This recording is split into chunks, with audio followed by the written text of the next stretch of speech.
Hello and welcome to What's Happening in Myanmar, a new weekly show from the Frontier Myanmar podcast family. I'm your host, Luke Corbin, here with you for episode 8, which is our final episode for 2024. It's Friday, December 20, and today I'm joined by Ramona Drosner, a Swiss journalist working with Frontier on a fellowship. Hello, Ramona. Hello, Luke. We'll be talking about Ramona's stories on mental health and addiction on the Thailand border. And following that, we'll be doing a year in review of conflict with Su Mon, Asia-Pacific Senior Analyst at the Armed Conflict Location and Event Data Project. Good morning to you, Sue. Hi, Luke. But before we hear from our terrific guests today, let's check in with a quick news digest from this week. The fallout from the fall of Maungdaw continued this week, with the Myanmar military's Colonel Aung Ne Myo, head of the Light Infantry Division 22, dying after stepping on a landmine while trying to flee the township to Bangladesh. It's an ignominious end for another military leader in Rakhine State, but the military is not sitting idly now that it has lost all the territory in the west of the state. On Wednesday, the Navy started shelling Maungdaw villages from the ocean. Like airstrikes, this kind of firepower is difficult for the Arakan Army to counter. The slow siege of the Western Regional Military Command in An also appears to finally be over, with reports of dozens more surrenders from the base this week and drone footage showing decimated buildings and infrastructure there. The command's leaders fled weeks ago, and their replacements were then killed in fighting. And media reports on Friday evening say that the Arakan Army have completely taken over the Western Regional Military Command, the second regional military command of 14 that the Myanmar military has lost this year. After this year of humiliating losses for the military, the army has made a series of personnel changes, the latest in a revolving door of generals that have overseen a disastrous coup resulting in thousands of civilians being killed, detained, and tortured, raped, and bombed. General Mang Mang Yi is now Defense Minister, and Lieutenant General Jo Swa has become the new Chief of General Staff. Coup leader Min Aung Hlaing has removed from active service over 50 military officers since 2021. While he still has the support of the military overall, he's being criticised by more within the establishment as his leadership of atrocities continues to fail to deliver any results. And talks between ethnic armed organisations and China continued this week with little progress. The Kachin Independence Army is still besieging military positions in Bamo, and the Myanmar National Democratic Alliance Army is refusing to give up its control of Lashio and the nearby vanquished Regional Military Command base. In related news, the Karen National Liberation Army retook its old headquarters off Manipur this week, a huge symbolic victory for the army. The loss of Manipur in 1995 signified a consequential split in the Karen resistance and forever changed the political dynamic in Karen state. Whether the Karen group tries to restore Manipur to its former glory or the base position's time has passed remains to be seen. Now let's turn to our interviews for this week.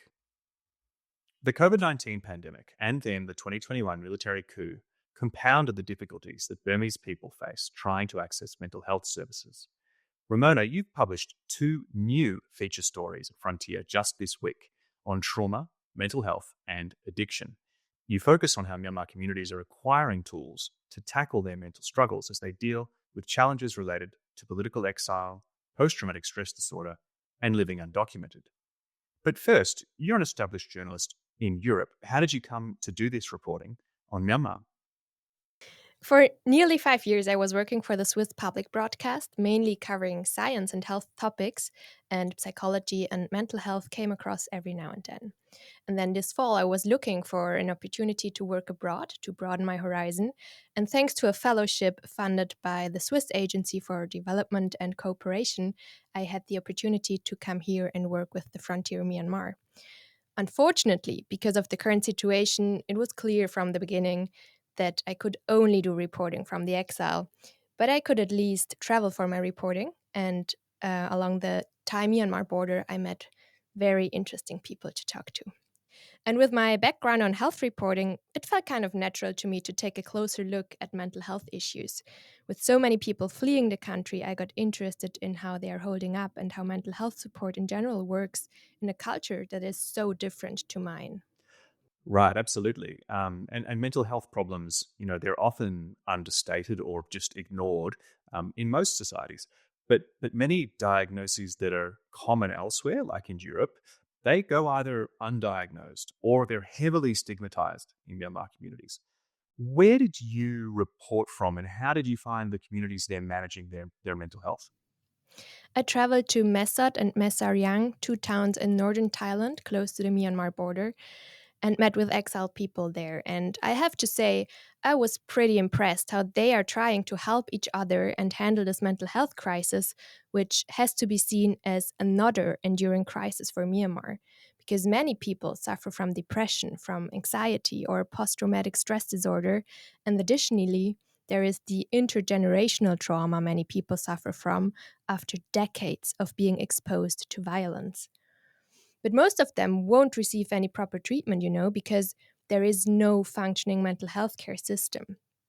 I was actually shocked when I read about it, but Myanmar's legal system is still based on legislation from 1912. It's called the Lunacy Act and still classifies people as quotation marks lunatics or idiots if they suffer from mental health problems. And yeah, as you mentioned, the stigma is still very much alive. Many people rather turn to fortune tellers or monks or just endure their suffering to follow their Buddhist belief. So, who's taking the initiative to discuss or treat mental health in the areas you visited? It is the community who is stepping in to support people with mental health problems. The idea actually follows the World Health Organization's approach to shift tasks, meaning not only professionals can work in the field, but also members of the community. They get trained as social providers and help people just to open up and talk about their feelings. They set up kind of group discussions or they refer more severe cases to professionals like psychiatrists or therapists. But it comes also with a risk because, the demand for treatment is so high. More people just do a 3-day training for mental health support and aren't educated properly, which in the end can do more harm than good. Because they either don't know how to handle someone with trauma experiences or they won't stick to confidentiality and won't keep private problems to themselves but expose people. And by this, people lose trust and might never ask for help again. But as my sources told me, it is as good as it can be in times of war. And the majority of people I talk to benefit from the community approach. Like a young woman, I met her in Mesat in a very sweet cafe, and she was telling me that everyone arriving has gone through the same. They crossed rice fields, the river, forests. They have similar experiences of crossing the border. They arrive living undocumented and in constant fear of the police. So they really understand each other, and that makes it easier to open up and talk about their struggles. But I was also talking to a psychiatrist, and she is concerned about this, especially for young people, because she says people arrive in Mesot finding similar circumstances like in Myanmar, and they are threatened to be re traumatized by these conditions of lack of food and security. Yeah, and these difficulties, I mean, you also reported on drug addiction. And people all over the world turn to altered states to deal with difficulties in their lives. And sometimes people just prefer to be under the influence of drugs than being sober. But the harm that this can bring has led to addiction being recognized as a clinical disease by the World Health Organization. Did you see a connection between these difficulties, mental health, and addiction in your reporting? Yes, indeed. Two things. More and more people are fleeing or are internally displaced without any prospects. And secondly, drug production is on the rise in Myanmar.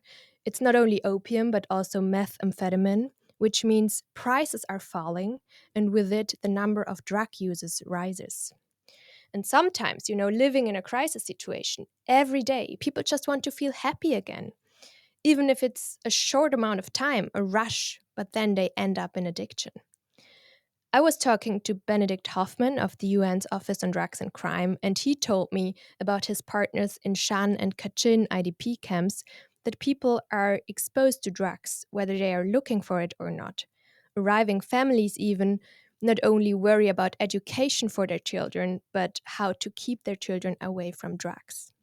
And in the meantime, the drug vendors, they don't shy away to target kids with drugs, especially with yaba, which is a mix of methamphetamine and caffeine. And they sell yaba wrapped as candy next to schools in Cayenne State or as lollipops in the nightclubs of Yangon. So, yes, unfortunately, there is a link of despair and drug use. And then how do people stay away from drugs, or how do they manage or escape these addictions? Well, what I learned is addiction never goes away, but you can recover from your addiction. Pam Rogers did when she recovered from alcoholism, and now she is helping people for over 24 years to overcome their drug use. She founded a foundation called DARE, Drug and Alcohol Recovery and Education Network, in the early 2000s, and by now they have 6 drug rehab treatment centers and camps along the Thai-Myanmar border and one within Cayenne State. Their treatment that is including Eastern methods, for example, during the detox phase, they get massage, traditional herbal medicine, cold water baths to clear the body from chemicals, or acute detox treatment, which is acupuncture on the ear to balance the nervous system. And here again, community plays its role. The addiction workers, they come from the community themselves, or sometimes are former addicts themselves. And the drug users community is also taken into responsibility, because while the addicts are undergoing treatment, the staff of there is visiting their loved ones to talk to them how they as a community can support the drug user to recover from drugs. Because as Pam Rogers is convinced, addiction is not only the problem of the people using drugs, but it's a family or even society dysfunction. And that's why they make sure to educate everyone on a healthy lifestyle or the risks of HIV. And before I forget to mention it, during treatment, the drug users also have something called the healing circles, where they can talk to each other and open up about their struggle. So there is also some kind of therapy, or at least being heard and listened to. Mm. And you've mentioned already, and our listeners are aware of this sort of wider context of military rule and persecution, and so many people in the border areas are escaping exactly that. So I want to ask you about this connection. Is there a connection between suffering and mental health and addiction and the revolution against military rule? It is one thing that often resonated in the interviews when I was talking to people. They often linked mental health to the resistance.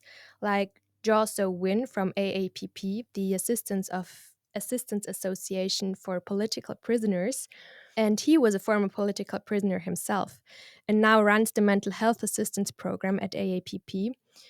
And when I was talking to him, he told me how important mental health not only is for Myanmar's future, but also how important it is to train stress management and build resilience to maintain the courage against the junta and keep up hope for the revolution.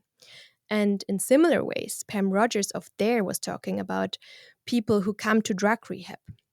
She is 72, by the way, and a Canadian, and still working for drug rehab. And I brought some audio with me from our interview in Mesariang. The trouble is, the junta's been profiting, and other people have been profiting from this drug trade at such a high level that they have no interest in stopping it.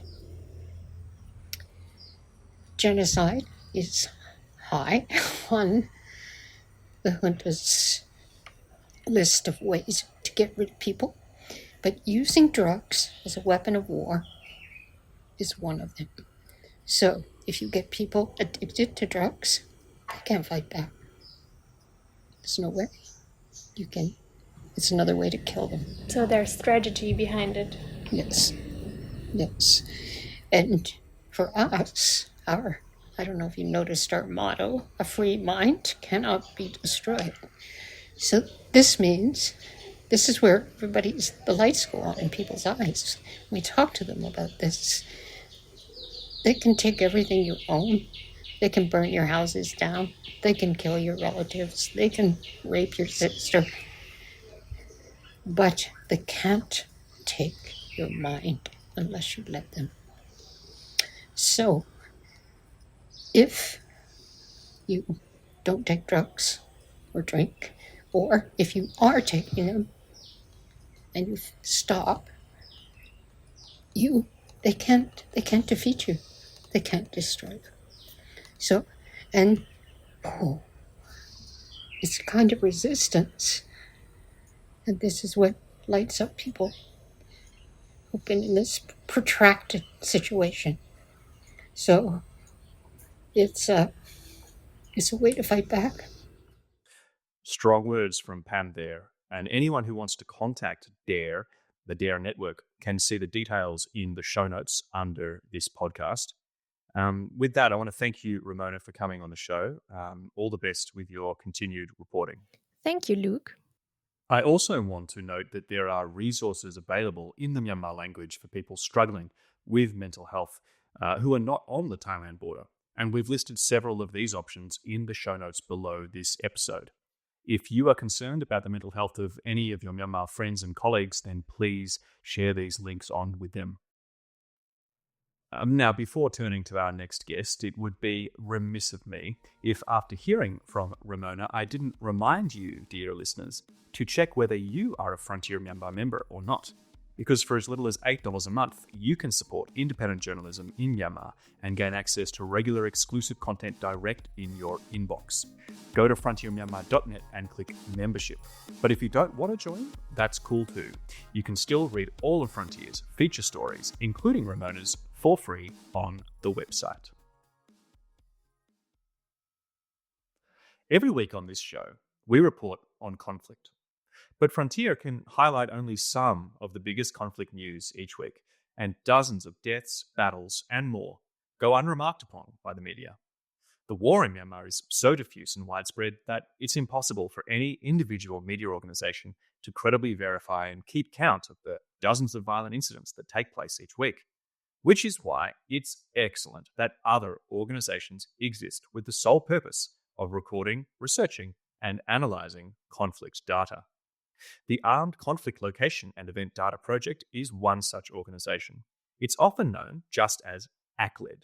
And today, we have ACLED's senior analyst for the Asia Pacific, Su Mon, to share the organization's work on the Myanmar conflict for this year. So, Su Mon, could you briefly introduce ACLED and the conflict data that you track in Myanmar? Sure, and thank you for the question. So ACLED is a nonprofit NGO incorporated in the United States that collects real-time political violence and demonstration data from locally based researchers and local partners. It grew from an academic project into a formal NGO and first achieved global data coverage in 2022. We collect data in over 100 local languages and from over 5,000 sources every week.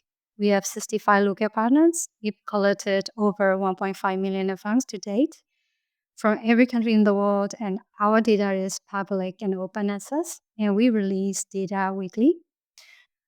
We are very clear about our methodology, and so we have a constant stream of analysis to complement our work and our data.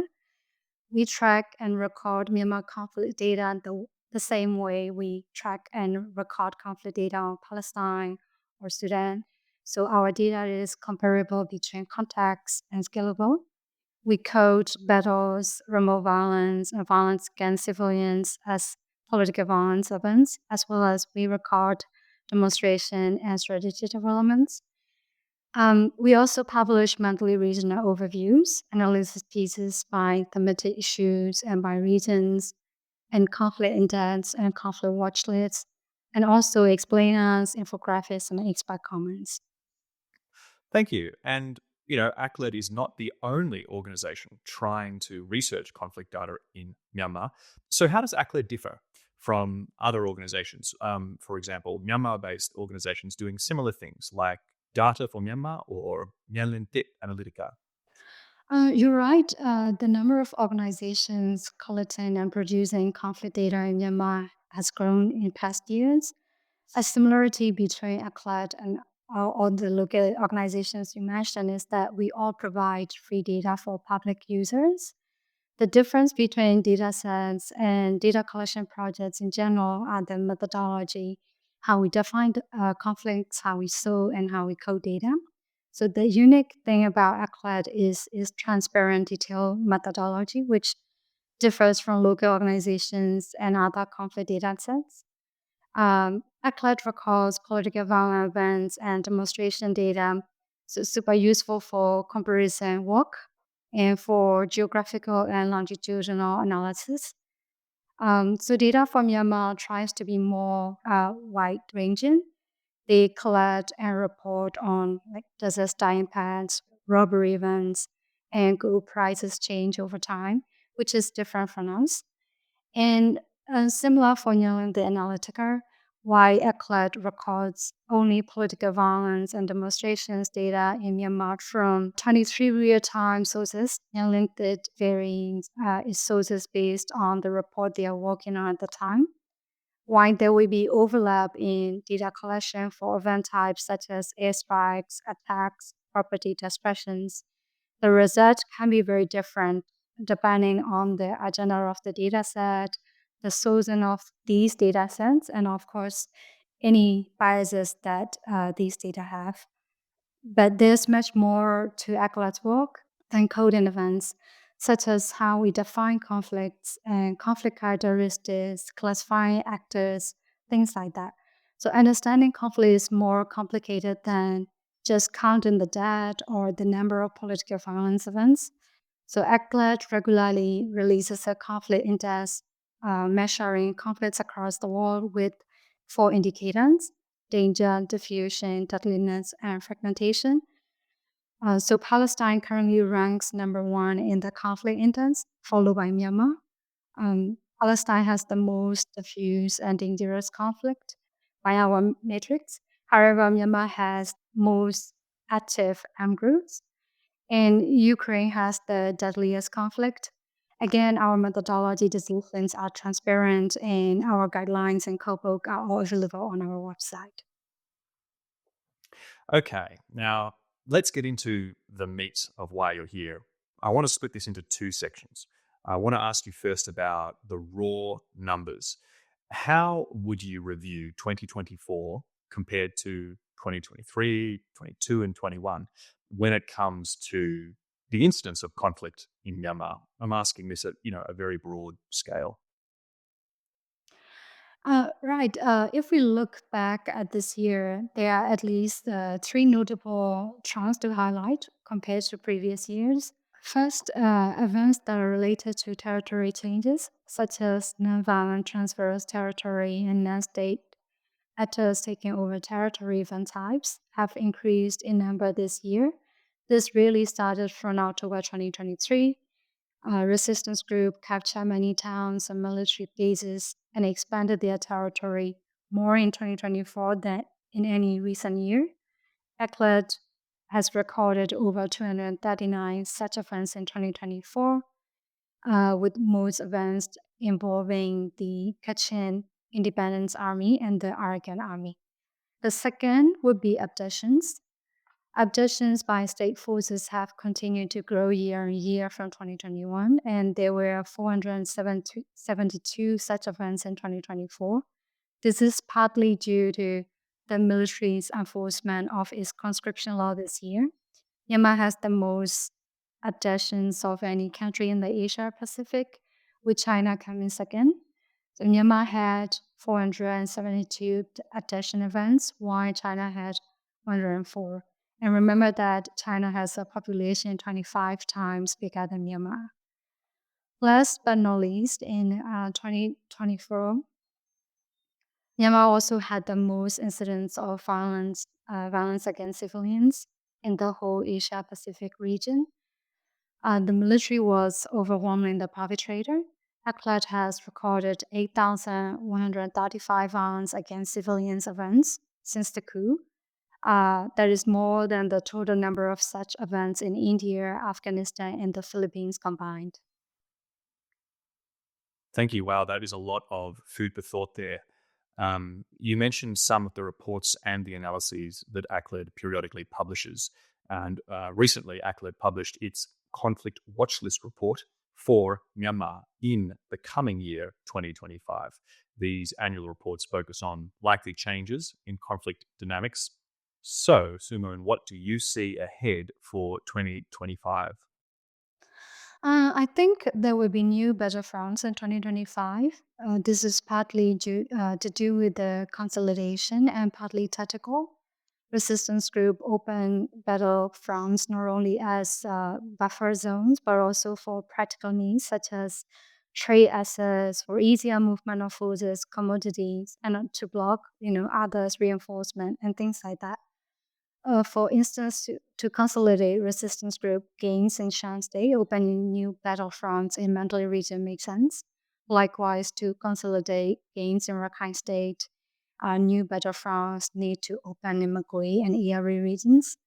So in October, the Burma People's Liberation Army, BPLA, one of the Brotherhood Alliance who fought along in Operation 1027 in Shan State, announced they would relocate to Anya, the dry zone.